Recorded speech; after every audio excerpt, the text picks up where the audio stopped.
It's Margarita, and we are taking it to the house of Salvatore Ferragamo. Like how I said that, had to put the in it, with Amo Ferragamo Per Lei. So this is my first Ferragamo fragrance. Ferragamo, depending on how you want to roll that R. And wait a minute, is this my first? Yeah, this is my first. I think I've smelled a couple but never bought any. This is my first buy of a Ferragamo fragrance, and it was a blind buy. Sorry for all the crinkling. That's how unboxings are, they crinkle a lot. But let's talk about the bottle. This bottle is really cute. It looks like an elixir bottle of something. I would call this elixir if I were the one to name this. But it's really pretty. I love how the glass is nice and frosted. This is a very beautiful and feminine bottle. It's a blush pink and it's got this leather lanyard on it. Even down to the top design. It's got some cool crystalline etching in it and the name Ferragamo in the top. So it's very nicely made. The bottle is nice and heavy. It's a great paperweight or a weapon in a pinch. This bottle is heavy.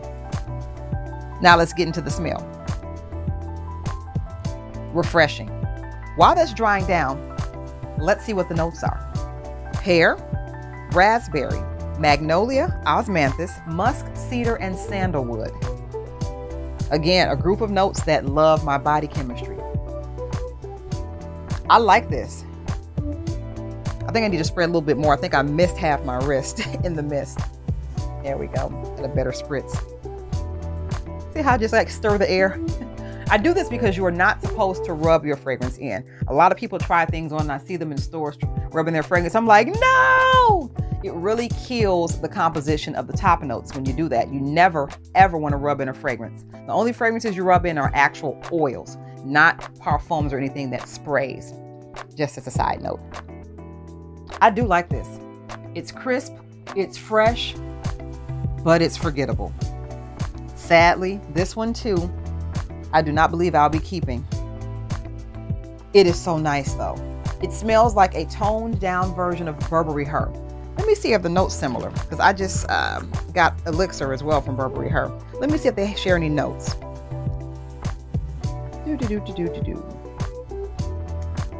They both have sandalwood,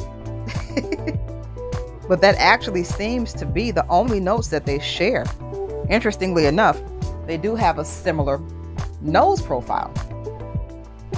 So while I like this, I prefer the Her, so that's the one that I would go with if I had to choose. If you like Burberry Her, you will like this, especially if you want a more toned down version. If you want something that you can wear if you work in like a hospital setting where fragrances are often frowned upon, or a setting where people may have sensitivities to smells, this one is a wonderful choice. This is a great bedtime fragrance. I'm not sure if this is a parfum. It's a parfum.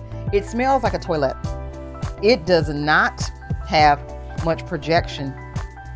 I have to put my nose about an inch or two from my skin to even smell this, which is why I'm not a fan. I like the scent, but I need something that's going to project, especially when you are paying over $100. Look, fragrance designers, if you're watching, if you're going to charge us over $100 a bottle, give us something to smell. We don't have to walk around with our hand taped to our noses. Please and thank you. So let me know which Amo Ferragamo flanker is your favorite. I really like this. Had it not been for the poor projection, I might have been interested in keeping this. And also, had I not smelled Burberry Her elixir.